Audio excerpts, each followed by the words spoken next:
De manera instintiva, yo mismo retrocedí unos cuantos pasos. Me avergüenza tener que admitir esto, ya que he sido médico durante gran parte de mi vida adulta. El Ejército de Liberación Popular me había formado, incluso podría decirse que criado. Había tratado un sinfín de heridas de combate. Me había enfrentado a mi propia muerte en más de una ocasión, y sin embargo, en ese momento tenía miedo, mucho miedo de ese frágil niño.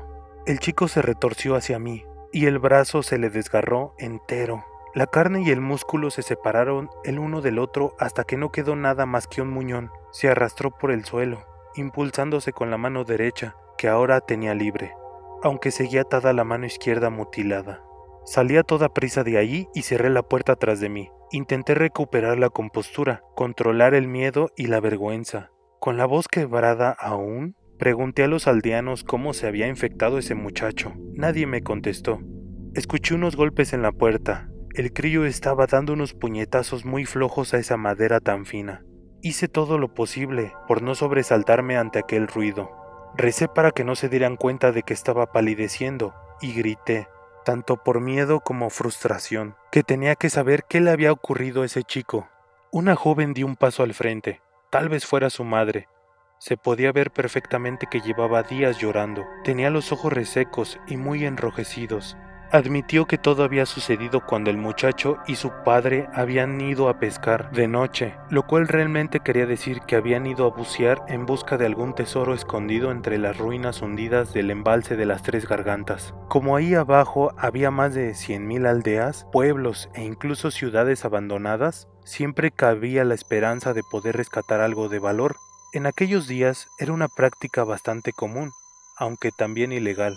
Me explicó que eso no era pillaje, ya que el viejo Dachang había sido su aldea y que solo habían intentado recuperar algunas reliquias familiares del resto de casas que no habían sido trasladadas. Insistió tanto en ese aspecto que tuve que interrumpirla para prometerle que no iba a informar nada a la policía. Al final me explicó que el crío había salido llorando con una marca de mordedura en la piel.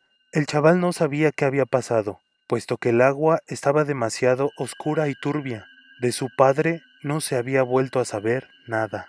Cogí el móvil y marqué el número del doctor Q, un viejo camarada de mi época en el ejército que ahora trabajaba en el Instituto de Enfermedades Infecciosas de la Universidad de Chongqing.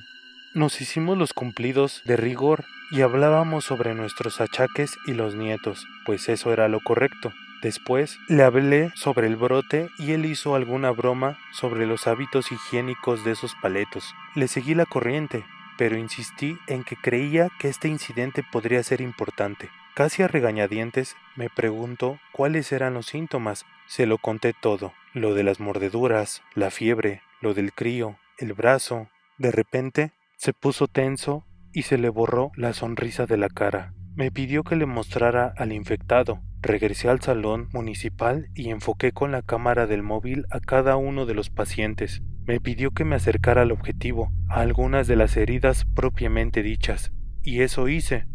Cuando volteé la pantalla de nuevo hacia mí, comprobé que la imagen de su video ya no estaba ahí. Quédate donde estás, Me dijo, esta vez transformado solo en una voz distante y fría. Anota los nombres de todos los que hayan tenido contacto con el infectado. Encierra a los que ya lo estén. Si alguno de ellos ha entrado en coma, vacía la habitación y cierra la salida. Hablaba con un tono plano, robótico, como si hubiera ensayado ese discurso o lo estuviera leyendo. Entonces me preguntó, ¿estás armado? ¿por qué iba a estarlo?, repliqué.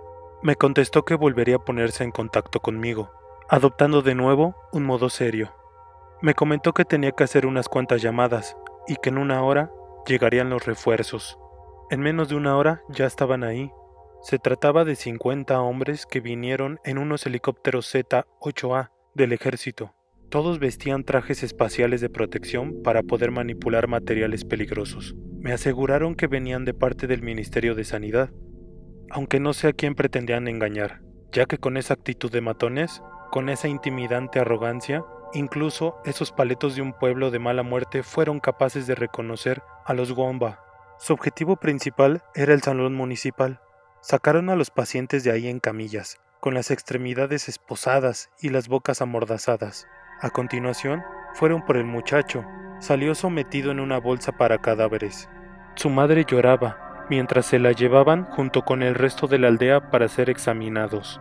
Anotaron sus nombres y les extrajeron sangre. Uno a uno los desnudaron y fotografiaron. La última en ser desvestida fue una anciana muy ajada. Era delgada y estaba encorvada. 1 millar de arrugas le recorrían la cara y tenía unos pies diminutos que tenían que haberle vendado cuando era una niña. Agitaba un puño huesudo ante esos médicos. Este es nuestro castigo, Exclamó. esta es la venganza por lo de Fengdu. Se refería a la ciudad de los fantasmas, cuyos templos y santuarios estaban consagrados al inframundo.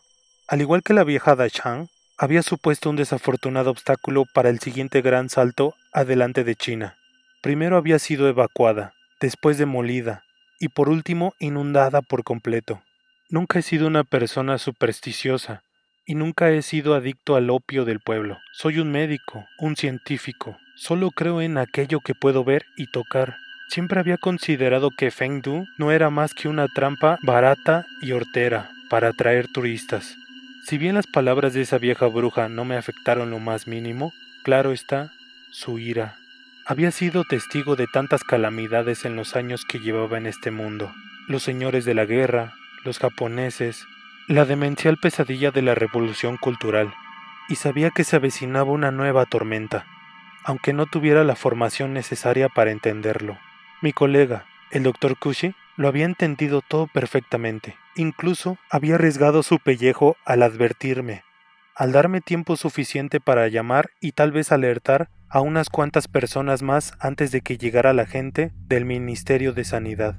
Fue algo que dijo, una frase que no había utilizado desde hacía mucho, desde aquellas pequeñas escaramuzas fronterizas con la Unión Soviética.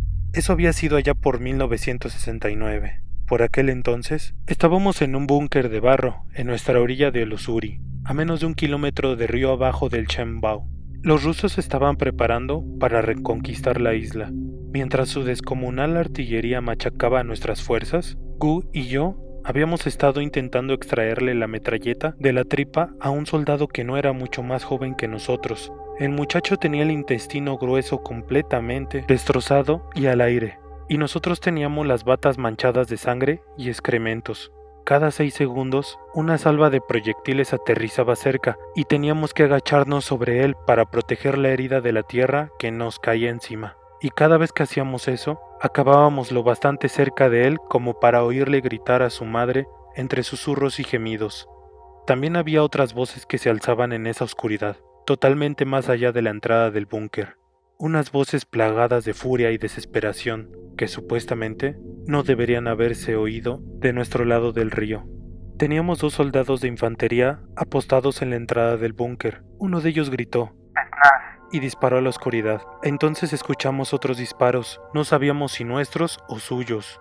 Otra salva de proyectiles impactó cerca y nos agachamos sobre el chico moribundo. Como la cara de Gu quedó solo a unos centímetros de la mía, comprobé que tenía la frente empapada de sudor. Incluso bajo esa tenue luz que proyectaba la lámpara de queroseno, pude ver que él estaba temblando y pálido.